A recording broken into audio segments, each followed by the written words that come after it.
Hello అండి, doctor Sasikala Vennelaganti gynaecologist శౌర్య hospital సేఎస్రావు Nagar. ఈరోజు నేను మీకు ఒక పేషెంట్ గురించి చెప్పబోతున్నాను అండి. నిన్న నైట్ వచ్చారు. ఏంటి అంటే, మేడం నాకు స్టమక్ పెయిన్గా ఉంది, బ్యాక్ పెయిన్గా ఉంది, కళ్ళు తిరుగుతున్నట్టు అనిపిస్తున్నాయి అని చెప్తారు. అంటే ఏంటమ్మా ఇంకేమన్నా ఉందా అంటే, అప్పుడు నాకు యూపీటీ పాజిటివ్ వచ్చింది మేడం, మేము అన్వాంటెడ్ కిట్ వాడాము అని చెప్పేసి అన్నారండి. అంటే అసలు అన్వాంటెడ్ కిట్ అనేది ఓవర్ ద కౌంటర్ మెడిసిన్లో ఎప్పుడు తీసుకోకూడదండి. యూపీటీ పాజిటివ్ వచ్చింది అంటేనే మీరు గైనకాలజిస్ట్ని కన్సల్ట్ అవ్వాలి, నెక్స్ట్ స్కాన్ చేయించుకోవాలి, స్కాన్లో ఏముంది అనేది చూడాలండి. నిన్న పేషెంట్కి స్కాన్లో ectopic pregnancy, ruptured ectopic pregnancy ఉందండి.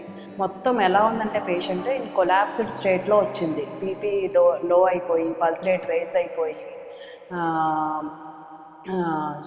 కళ్ళు తిరిగి పడిపోతూ అలా వచ్చిందండి. సో ఎప్పుడు కూడా యూపీటీ పాజిటివ్ వచ్చిందంటే you have to do a scanning immediately. దాని తర్వాత మీరు ఏమైనా అన్వాంటెడ్ కిట్ వాడినా ఏం వాడినా కూడా గైనకాలజిస్ట్ ప్రిస్క్రిప్షన్లో వాడాల్సి ఉంటుందండి. Thank you.